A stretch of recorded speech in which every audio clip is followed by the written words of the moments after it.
In the autumn of 1882, residents of Grayson Hollow, Tennessee, began receiving letters from people who had been buried for months. The handwriting matched perfectly.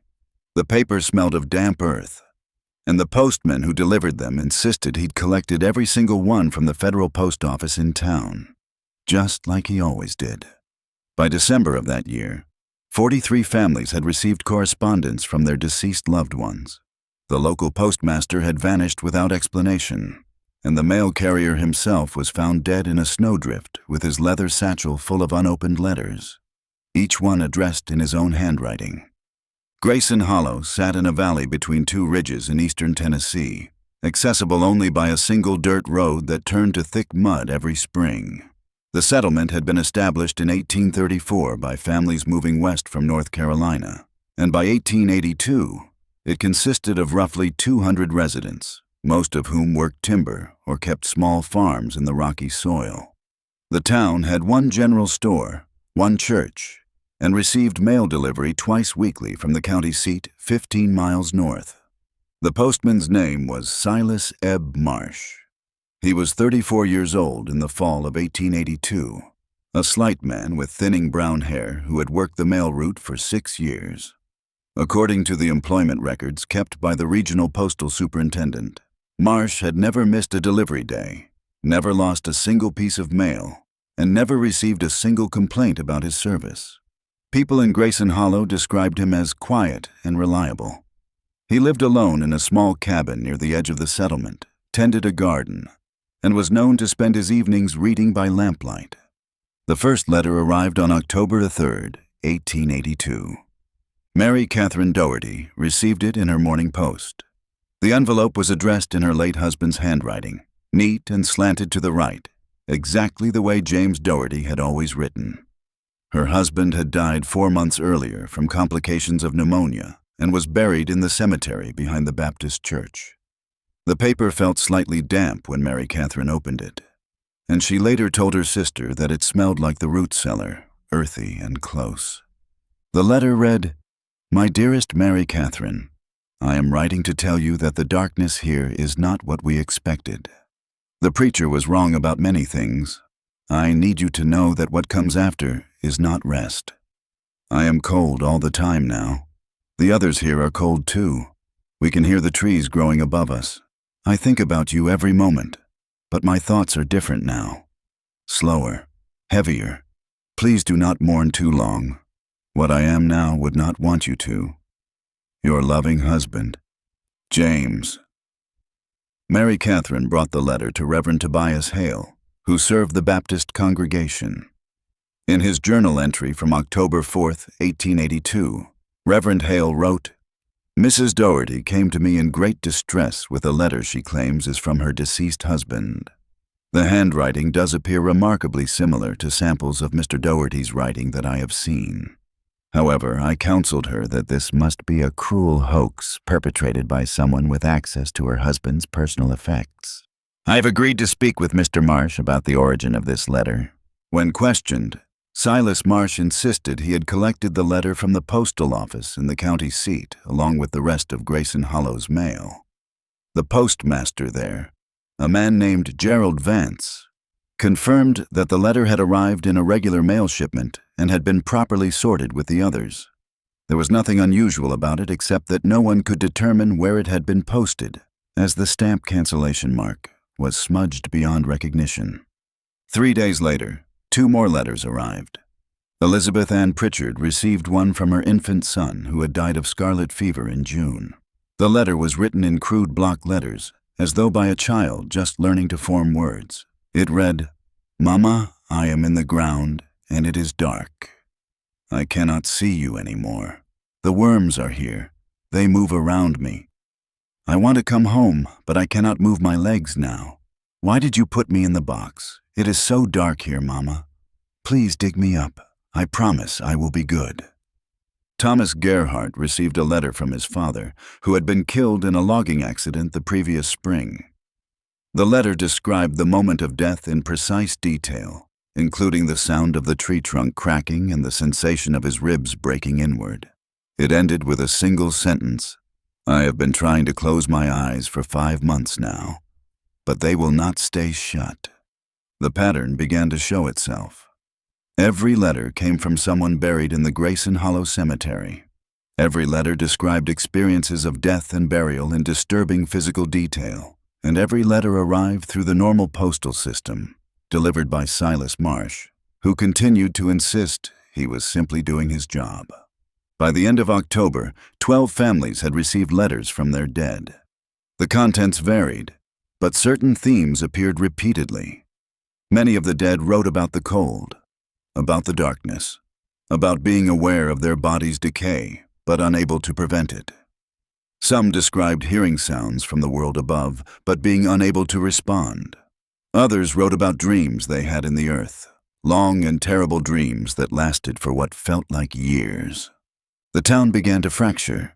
Some families treasured the letters as proof their loved ones persisted after death, even if that persistence was horrifying.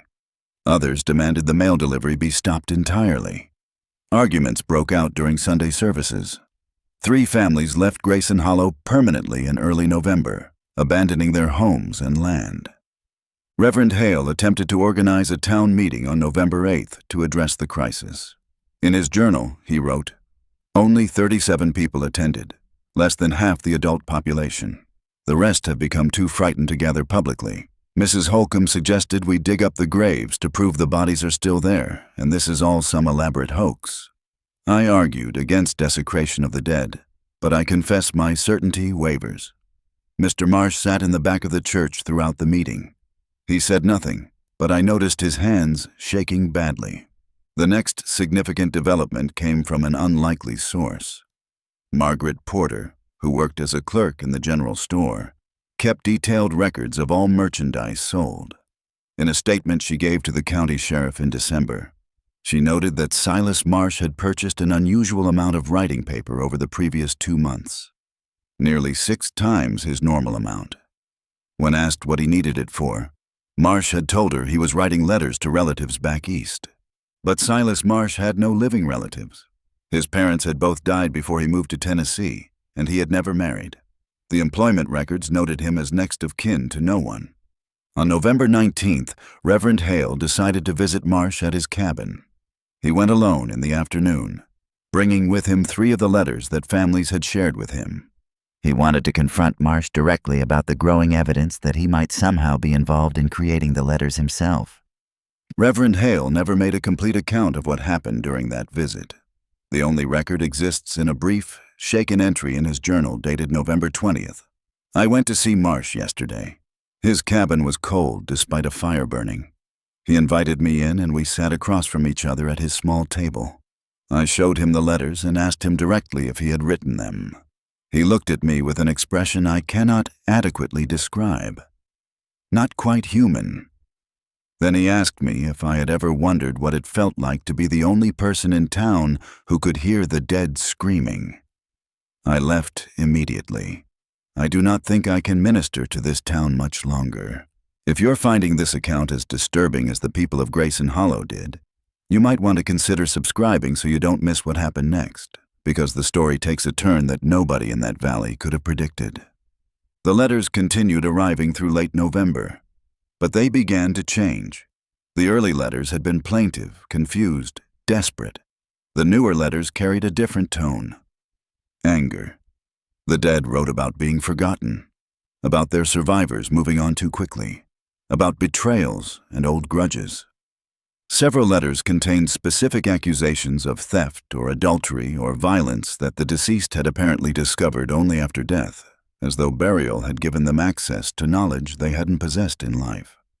On November 24th, Jonathan Reeves received a letter from his brother Samuel, who had died in a barn fire 6 years earlier. The letter claimed Jonathan had set the fire deliberately over a dispute about inherited land. It provided details about how Jonathan had blocked the barn door from the outside and watched from behind a tree as the structure burned. The letter ended, "I know what you did, and I know you never confessed it. The earth keeps no secrets from those who rot in it. You will join me here soon, and we will settle this in the darkness where there is no law but weight and cold." Jonathan Reeves hanged himself 2 days later. His wife found him in their kitchen early in the morning. He left no note. The town's remaining residents began to panic. Several families started keeping loaded weapons near their doors. Others refused to collect their mail at all, leaving it piled up at the general store. A group of men discussed riding to the county seat to demand federal intervention, but the trip was dangerous in winter, and they couldn't agree on who should go. Then, on December 1st, the mail stopped coming entirely. Silas Marsh did not appear for his scheduled delivery. His cabin was found empty, his few possessions still in place, but the man himself gone. The leather mail satchel he always carried was missing. Searches were organized, but the winter had come early and harsh that year, and the snow was already deep in the mountain passes. Gerald Vance, the postmaster at the county seat, was questioned extensively by local authorities. According to the official report filed on December 4th, Vance stated that he had never noticed anything unusual about the letters going to Grayson Hollow. They arrived mixed in with normal mail shipments, properly stamped and addressed, and he sorted them according to standard procedure. But when pressed, he admitted something strange. For the past 2 months, whenever Silas Marsh came to collect the mail, Vance said the man smelled like fresh-turned earth, like someone who had been digging. On December 9th, Vance disappeared. His wife reported him missing when he didn't come home from work. A search of the post office found his coat and hat still hanging on their usual hooks. His desk was neat and organized. The day's mail had been sorted and prepared for delivery, but Gerald Vance was never seen again. Silas Marsh's body was discovered on December 14th by a trapper working the ridges above Grayson Hollow. He had died of exposure in a snowdrift approximately 3 miles from town. His body was positioned oddly, curled on its side with both arms extended forward, hands still gripping the leather mail satchel he had clutched even in death. The satchel contained 41 letters. All were sealed. All were addressed to residents of Grayson Hollow, and every single one was written in Silas Marsh's own handwriting. Dr. Henry Talbot, who served as the county coroner, performed the examination of Marsh's body on December 15th. His report noted several unusual findings. Marsh's fingernails were broken and packed with soil, despite having died in snow. His lungs contained traces of dirt, and his mouth was full of cemetery clay, the distinctive red-gray mud found only in the area where the Grayson Hollow Cemetery was located. The 41 letters were not opened immediately. There was significant debate among town officials about whether they should be delivered at all, given the events of the previous months. But postal regulations were clear. Mail had to be delivered unless explicitly prohibited by federal order. The letters sat in a locked drawer at the general store for 3 days, while officials tried to decide what to do. On December 18th, someone broke into the general store during the night. The locked drawer was forced open. All 41 letters were stolen. Whoever took them also took Marsh's mail satchel, which had been stored in the same room. No signs indicated who might have committed the burglary. The snow outside the store showed no clear footprints, only strange drag marks that led toward the cemetery and then vanished near the front gates. The final piece of documentation regarding this case comes from a report filed by County Sheriff William Drayton on January 3, 1883. After receiving multiple complaints from Grayson Hollow residents about sounds coming from the cemetery at night, Sheriff Drayton organized a nighttime watch. For 3 nights, he and 2 deputies observed the cemetery from various positions. On the 3rd night, they reported seeing a figure moving between the graves carrying what appeared to be a leather satchel. When they called out, the figure stopped. Sheriff Drayton wrote, "The moonlight was sufficient to see clearly. The man was Silas Marsh. I am certain of this, though I attended his burial myself on December 16th. He stood among the headstones holding his mailbag and staring at us for perhaps 30 seconds. Then he knelt down and appeared to push his hands into the frozen earth as though the ground was soft soil. He sank into the cemetery plot and vanished. We dug at that spot the next morning.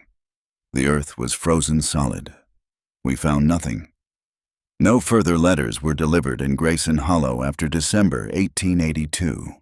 The settlement began to empty over the following year as families moved away, unable to live in a place where the barrier between the living and dead had proven so permeable. By 1885, fewer than 50 people remained.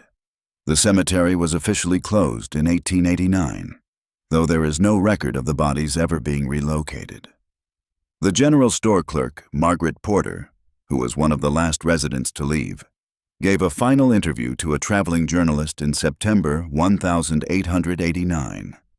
She said that on quiet nights, you could still hear something moving under the cemetery grounds, a soft scraping sound, like someone crawling through tight spaces underground.